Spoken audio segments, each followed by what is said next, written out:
Guys time ಬಂದು 4:40 ಆಗ್ತಾ ಬರ್ತಾ ಇದೆ. ನಾನು ಜಸ್ಟ್ ಸ್ನಾನ ಆಯಿತು. ಇದು ಇವತ್ತಿನ ಔಟ್ಫಿಟ್. ಈ ಥರ ರೆಡಿ ಆಗಿಬಿಟ್ಟು ಎಲ್ಲೂ ಹೋಗ್ತಾ ಇಲ್ಲ, ಹಾಲು ಕರಿಯೋಕ್ಕೆ ಹೋಗ್ತಾ ಇದ್ದೀನಿ. ಸುಮ್ಮನೆ ಸ್ನಾನ ಮಾಡ್ಕೊಬಂದಲ್ಲ, ಹಂಗೆ ಸ್ವಲ್ಪ ಹೇರ್ ಫ್ರೀ ಬಿಟ್ಬಿಟ್ಟು ವೀಡಿಯೋ ಮಾಡ್ತಾಯಿದ್ದೀನಿ ಅಷ್ಟೇ. ಅಂದಾಗೆ ಇನ್ನು ಹೇಗೆ ಕಾಣಿಸ್ತಿದ್ದೀನಿ ಗೈಸ್? ಪಿಂಕ್ ಅಂದರೆ ಮೊದಲೇ ಪ್ರಿಟಿಯಾಗಿ ಕಾಣಿಸ್ತೀನಿ ನನಗೆ ಗೊತ್ತು, ಬಟ್ ಹೇಗೆ ಕಾಣಿಸ್ತಿದ್ದೀನಿ ಹೇಳಿ?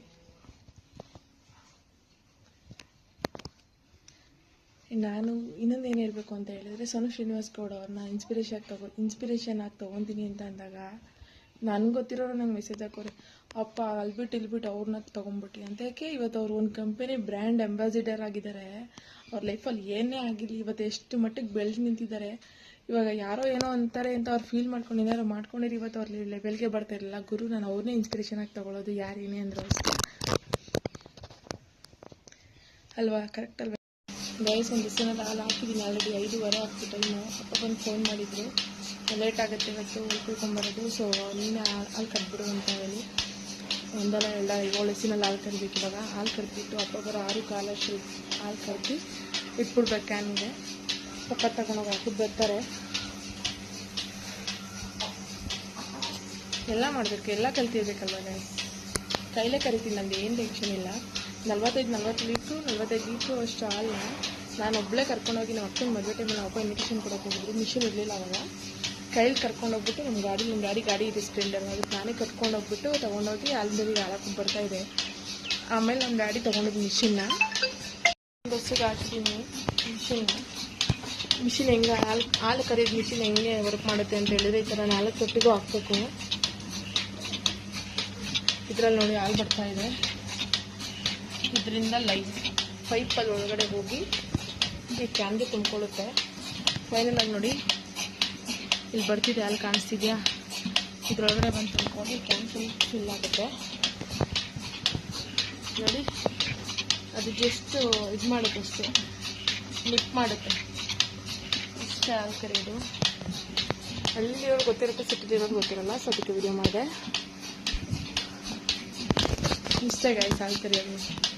ಇವಾಗ 4ನೇ ಹಸಿನಲ್ಲಿ ಹಾಲು ಕರಿತಾ ಇದ್ದೀನಿ, ಇನ್ನೂ 3 ಹಸು ಇದೆ. ಕರೆದ್ಬಿಟ್ಟು ವಿಡಿಯೋ ಕಂಟಿನ್ಯೂ ಮಾಡ್ತೀನಿ. ಗೈಸ್ ಟೈಮ್ ಬಂದು 7:05 ಆಯಿತು. ಕಾಫಿ ಕುಡಿತಾ ಇದ್ದೀನಿ ಈಚೆ ಕುತ್ಕೊಂಡು.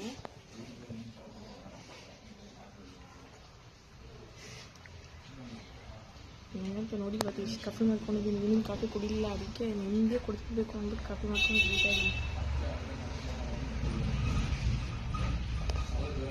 ಅಡುಗೆ ಏನು ಮಾಡೋದು ಗೊತ್ತಿಲ್ಲ, ಎಗ್ಗಲ್ಲಿ ಏನಾದರೂ ಬೇರೆ ಏನೋ ಟ್ರೈ ಮಾಡೋಣ ಅಂದ್ಕೊಂಡಿದ್ದೀನಿ. ನಾನು ಏನು ಮಾಡೋದು ಅಂತ ಗೊತ್ತಾಯ್ತಿಲ್ಲ. ಮೊಟ್ಟೆ ಇದೆ, ನಾಟಿಕೋಳಿ ಮೊಟ್ಟೆಲಿ ಏನಾದರೂ ಟ್ರೈ ಮಾಡಬೇಕು. ಇವಾಗ ಅಪ್ಪನ ಮಾಡ್ಕೊಡ್ಬೇಕು, ಇಲ್ಲ ಸಾಂಬಾರು ಇಲ್ಲ ಎಗ್ ರೈಸು ಏನಾದರೂ ಮಾಡಬೇಕು. ಗೈಸ್ ಟೈಮ್ ಬಂದು ಈಗ 8:30 ಆಗ್ತೈತೆ. ಇವಾಗ ನಾನು ಊಟಕ್ಕೆ ಚಪಾತಿ ಮತ್ತು ಮೊಟ್ಟೆ ಪಲ್ಯ ಮಾಡ್ಕೊಂಡಿದ್ದೀನಿ, ಬುರ್ಜಿ. ಸೊ ನಾನು ಸ್ವಲ್ಪ ತಿಂದು 4 ಚಪಾತಿ ಮಾಡ್ಕೊಂಡಿದ್ದೀನಿ. ಇವಾಗ ನಮ್ಮ ಬೇಬಿ ಕಾಯ್ತಾವಳೆ ನೋಡಿ, ಅವಳಿಗೆ ತಿನ್ನಿಸ್ಬೇಕು ಇವಾಗ. ನೋಡಿ ಫಸ್ಟು ತುತ್ತು ಅವಳಿಗೆನೆ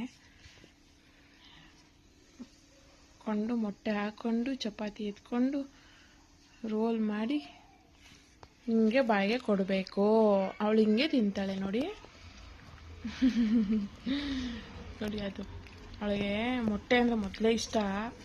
ಅದು ಮೊಟ್ಟೆ ಬೇಯಿಸಿರೋದಂದರೆ ಅವಳಿಗೆ ಸಿಕ್ಕಾಬಿಟ್ಟೆ ಇಷ್ಟ. ಅವಳು ಚಿಕ್ಕ ವಯಸ್ಸಲ್ಲೆಲ್ಲ ಜಾಸ್ತಿ ಕೊಡಿಸ್ತಿದ್ವಿ ಅವಳಿಗೆ. ಡೈಲಿ 1-2 ಮೊಟ್ಟೆ ತಿಂತಾಯಿದ್ಲು, ದಪ್ಪ ಆಗಲಿ ಅಂತೇಳಿ. ತಗೊಂಬಲೆ ಒಂದೇ ಸಲ ತಿನ್ಬೇಕು ಚಿನಿ, ಹಂಗೆ ಗುಡ್ ಗರ್ಲ್. ಗೈಸ್ ಇವತ್ತಿನ ಬ್ಲಾಗ್ ಇಷ್ಟೇ. ನನ್ನ ವಿಡಿಯೋ ಇಷ್ಟ ಆಗಿರೋ ಲೈಕ್ ಮಾಡಿ, ಶೇರ್ ಮಾಡಿ, ಕಮೆಂಟ್ ಮಾಡಿ, ಸಬ್ಸ್ಕ್ರೈಬ್ ಮಾಡಿ. ಯಾವುದೇ ಕಾರಣಕ್ಕೂ ಬೆಲ್ ಐಕನ್ನ ಪ್ರೆಸ್ ಮಾಡೋದು ಮರಿಬೇಡಿ. Love you guys. ಇವಾಗ ಊಟ ಎಲ್ಲ ಆಯಿತು, ಕೂತಿದ್ದೀನಿ. ಅವಳಿಗೆ ಚಪಾತಿ ಎಲ್ಲ ತಿನ್ನಿಸಿ, ಮೊಟ್ಟೆ ಪಲ್ಯ ತಿನ್ನಿಸಿ. ಇವಾಗ ಟೈಮು 9:15 ಆಗ್ತೈತೆ. ಮಮ್ಮಿ ಬೇರೆ ಇಲ್ಲ, ಈಗ ನಾಳೆ ಟಿಫನ್ ಏನು ಮಾಡೋದು ಅನ್ನೋ ಚಿಂತೆ. ಇವಾಗ ಮಮ್ಮಿ ಇದ್ರೆ ಏನಾದ್ರು ಮಾಡ್ತಾರೆ ಅನ್ನೋದೊಂದು, ಅದಕ್ಕೆ ಹೇಳೋದು. ಅಮ್ಮ ಇದ್ದಾಗ ಬೆಲೆ ಗೊತ್ತಾಗಲ್ಲ, ಅಮ್ಮ ಹೋದ್ಮೇಲೆ ಬೆಲೆ ಗೊತ್ತಾಗಲ್ಲ. 1 ದಿನ 2 ದಿನ ಇಲ್ಲ ಅಂದ್ರೇ ನಾವು ಮನೇಲಿ ಓಡಾಡ್ಬಿಡ್ತೀವಿ. ಎಲ್ಲ ಕೆಲಸ ನಾವು ಮಾಡಬೇಕು, ಅಡುಗೆನೂ ನಾವೇ ಪ್ರಿಪೇರ್ ಮಾಡಬೇಕು ಅಂತೇಳಿ. ಅವ್ರು ಡೈಲಿ ಮಾಡೋರು ಹೆಂಗೆ ಮಾಡ್ತಾರೆ ಹೇಳಿ? ಅದಕ್ಕೆ ಹೇಳೋದು ಅಮ್ಮನ ವ್ಯಾಲ್ಯೂ ಕೊಡಿ ಅಂತೇಳಿ. ನಾಳೆ ಸಂಜೆ ಬರ್ಬೋದೇನೋ, ಅವರು ಬೆಂಗಳೂರಿಗೆ ಹೋಗೋರೆ. ಫಂಕ್ಷನೆಲ್ಲ ಇವತ್ತು ಮುಗ್ದಿದೆ. ಸೊ ನಮ್ಮ ದೊಡ್ಡಮ್ಮ ಮನೆಯಲ್ಲೇ ಇರೋದ್ರಿಂದ ಅವ್ರು ಹೋಗೋದೇ ರೇರ್ ಅಲ್ವಾ. ಅವ್ರನ್ನ ಮಾತಾಡ್ಸ್ಕೊಂಡು ಅವ್ರ ಮನೇಲಿದ್ದು ನಮ್ಮ ಮಮ್ಮಿ ನಮ್ಮ ಆಂಟಿ ಅವರೆಲ್ಲ ಸೇರೋರೆ. ಸೊ ಮುಗಿಸ್ಕೊಂಡು ಬರ್ತಾರೆ ನಾಳೆ ಈವ್ನಿಂಗ್ ಹಂಗೆ. ಅಲ್ಲಿವರೆಗೂ ಊಟ ಟಿಫನ್ ಎಲ್ಲ ನಮ್ಮದೇ, ಕೆಲಸನೂ ನಮ್ಮದೇ ಬೇರೆ. ನಮ್ಮ ಡ್ಯಾಡಿಗೆ ಅಡ್ಜಸ್ಟ್ ಆಗಬೇಕಲ್ಲ, ನಾನು ಇನ್ನೇನೇನೋ ಮಾಡ್ಕೋತೀನಿ. ಅವ್ರಿಗೆ ಅಡ್ಜಸ್ಟ್ ಆಗೋದೇ ಕಷ್ಟ. ಮುದ್ದೆ ಬೇಕು ಅವರಿಗೆ, ರಾಗಿ ಮುದ್ದೆ.